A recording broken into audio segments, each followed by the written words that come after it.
And I'll say good day to you this day of your time. How are you all? How are you all? Thank you. Want to make sure there is someone on the other end of this transmission, that we are not just speaking to an empty room.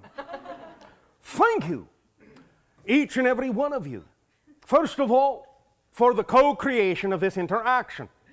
Each and every time you allow us and our world to interact with you in this way, it forms a new link, a new bridge between our respective realities. And that forms a new third reality in which we can one day interact more and more and more, thus creating a whole new experience. And in creating this link, this communication with us this day of your time, it is also a great gift from our perspective, because it allows us to experience, through each and every one of you individually and all of you together collectively, more facets of the multidimensional crystal of all that is. And so we thank you for allowing us to experience those facets that each and every one of you is. We would like to begin this transmission, this day of your time, with the following notion of why the idea is that we are communicating with your world in this way at this time.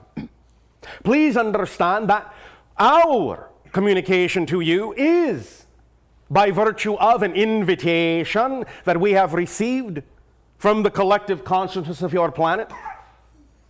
That this is one of the primary ways of initiating contact with a new world. Someday, in what you call your near future, there will be the possibility and the availability of physiological contact between your species, our species, many other species, and some of that has already begun in a slow and cautious way. But one of the methodologies we often use when making contact with the new world is this methodology of speaking through a member of that society. Thus, then, we are capable of presenting to you ideas, points of view, concepts, without you in any way, shape, or form having to believe we are who we say we are. Thus, not in any way, shape, or form forcing you to think that you have to listen to us, that you have to believe what we say is true. Each and every one of you is your own aspect of all that is, your own aspect of creation. And we would never want this information to in any way, shape, or form intervene or interfere with what you decide is best for you. But we are very open to sharing our point of view of what works for us, and in the off chance, as you say, that it may also work for you and allow your lives to become more loving, more creative, more joyful, then we are happy to offer these ideas for your own use. But the idea is for you to simply take what works for you and leave what does not. This is simply a gift, a giving, a sharing with no agenda. It is simply that we are doing what excites us. We are simply following our passion. And it is always our passion to form new connections with new beings on new worlds, because then together we are more than the sum of our parts, and we become a greater reality and experience together more and more and more of all that is. We thank you thus then for this gift. And we open to you the possibility that all the things we will share with you today will be of a certain nature.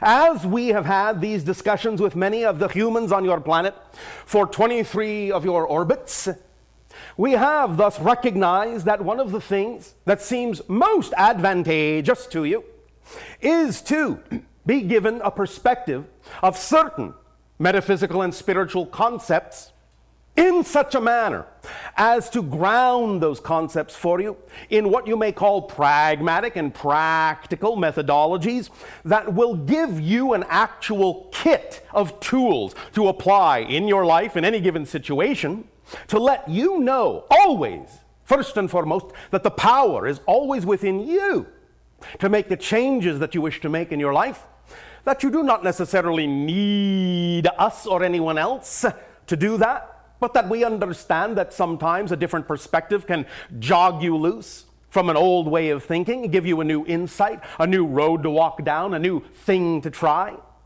And thus, again, we are happy to do that. But all of what we will do will lay the foundations for the tools that will then allow you to do what you need to do for yourselves, to allow you to know that those powers, those tools exist within you, and that we are only reflecting that to you. We are only being allowed to illuminate that for you. We are not doing anything for you. We're not really telling you anything you don't know. At least not anything your higher consciousness doesn't know. Even though we recognize that on your planet, you have for thousands of years played the game of forgetting. And now it is time to remember who and what you are, more of who and what you are, as a soul, as a spirit, as a being, as a consciousness. And so that is why, by giving off that frequency of exploring more of yourself, by being willing to open up your awareness and grow spiritually, that is the invitation we spoke of at the beginning of this dialogue. That we respond to knowing that your world is ready to communicate and to talk about new ideas, new perspectives, and that will aid and assist your world in choosing the kind of reality that you prefer from this point forward. But of course, it's each and every one of you, your choice, that makes the difference in terms of how you will experience your life, the richness of it, the fullness of it, the beauty of it, by allowing yourself to understand how important it is, if you do not do so already, to follow your dreams, to follow your passion, to act on your joy. We know many humans now in what you call your metaphysical, spiritual, and or New Age movement have made these kinds of statements over and over again. Follow your bliss, follow your passion, follow your joy. But it is not always clear to many humans as to exactly why that's so important. The idea is as follows from our perspective. You are a consciousness. The natural you, the core you, the true you, operates at a certain signature frequency, a signature vibration.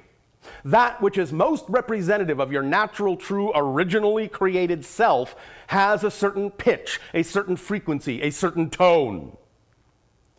The physical body translates this tone as the feeling, the sensation you call passion, excitement, joy, love. So anytime you are willing to act, to physically act on something that comes into your life that contains the highest amount of joy, the highest amount of excitement, the highest amount of passion, what you are doing is squarely aligning yourself and harmonizing yourself with your true inner core being. That's why it's so important. It's like passion, that sensation, is your body's translation of that frequency, and passion thus acts as the unerring compass needle pointing directly in the direction that is most true for you. So the things that come to you in your life that contain the highest amount of joy, the highest amount of passion, the reason to act on them is because by doing so, you will be squarely on the path of following that compass in the direction of your truest self all the time. Excitement, not the form it comes in. Excitement is the thread to follow that leads to all other reflections and representations of your excitement. And thus, by following that thread, no matter how it weaves, no matter through what it moves, no matter in what form it comes, by following it and trusting that, you will always, unerringly, be going in the straightest possible line toward your most highest self. Does this make sense to you as a concept? Yes. Oh, all right, thank you. Everything we discuss, no matter what subject, essentially comes down to this principle. The idea of truly being yourself, of truly knowing yourself, of truly acting as yourself. For in concert, thought, word, and deed, do you thus then harmonize the total being of yourself? Physical mind, higher mind, comes into orchestrated concert, learning to work together. And this also has the added benefit of allowing your physical mind to not be burdened with doing something that is more than it was designed to do. Physical mind has a certain job description, a certain job definition. But because of the way your society has operated for thousands of years, and because you have forgotten, many of you, who you were, the idea is that very often your society has thought that physical mind is all you are, that there is no real higher mind. And thus it has given the physical mind the complete task of running your life. That's very tiring. When you do not allow yourself to rely on a communication and a balance between physical mind and higher mind, the physical mind gets burned out very quickly because it's not designed to do the job of actually knowing how things will come to you. This is a very key element that we wish to make very clear because we understand, again, there is a lot of confusion on your planet about this concept. Here is how we will give it. Higher mind, brain, physical mind. Higher mind is the conceiver. The brain is the receiver. Physical mind is the perceiver of the experience. More succinctly, higher mind is designed to know how your life will happen. Physical mind is not designed to know how things are going to happen in your life. Physical mind is designed to know how things did happen in your life. It's the perceiver of the experience, not the creator of it. The higher mind, your higher mind, is the conceiver and the creator. Then the brain receives that frequency, and through inspiration and imagination, the physical mind has thoughts, dreams, ideas, acts on them, and thus then, by allowing the synchronicity in life to unfold automatically from the higher mind, thus then gets to experience how things did happen. The difficulty that occurs on your planet is when physical mind thinks that it should take how things did happen and try to make that the rote methodology for how things are then going to happen from that point forward. But physical mind does not have the ability to understand how things are going to happen, so it cannot use the same methodology of how things did happen to understand how things are going to happen. And that's when the physical mind gets caught up in this cycle, this vicious cycle of wondering why it just can't seem to make things work. This happened this way, why can't it happen that way again? Because higher mind may say, but that's not the path of least resistance. Trust me, let it go. I am bringing it to you. I am watching out for you. Don't struggle, don't strain. That's not your job. It's my job. Please let me do my job. And you do yours, which is just to enjoy the experience of how something happened. It's really that simple. We say that because we know how physical mind loves to complicate issues. Because physical mind has taught itself for thousands of years, if it's not complicated, it has no value. It can't be that simple. That's too easy. I don't deserve that. It can't be that simple. As we have said many times, one of the greatest shocks that is going to occur in the psychology of the human mind is to finally discover that what you have for a long time been taught was only a fairy tale is actually how life works. Happily ever after. It's easy. It really is. However, we will not in any way, shape, or form insist that it must be so. Because if you really insist that something must be difficult, that's your choice, and that's your process, and that's your sacred right to go through that process to get to the point where you discover you didn't have to go through that process. But if you did, it has value. It has validity. It is precious. Don't judge it. Honor it. The only way you can change something is to own it. You cannot change what you do not own. So if you push away anything that has happened in your life and devalue and judge it as not having value in being there, you are actually erasing the stepping stone you need to get to the next step. Honor your lives as they are, and that is what will propel you to the next step. So if you find that you have created, that you have chosen, consciously or unconsciously, for whatever reason, something to be experienced in a difficult or negative way, so be it. I am not saying you have to let it stay that way, but do not discount it. It is a valid choice. You made that choice for whatever reason, and now, if nothing else, having made that choice has brought something to your attention that you don't prefer that idea.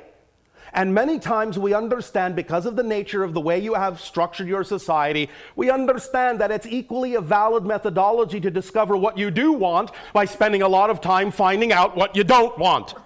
And if that works for you, that's fine. So do not berate yourself for wasting time, for not being spiritual fast enough. We do not understand these concepts when they come out of your mouths sometimes. Many of us laugh loud and long at some of these ideas.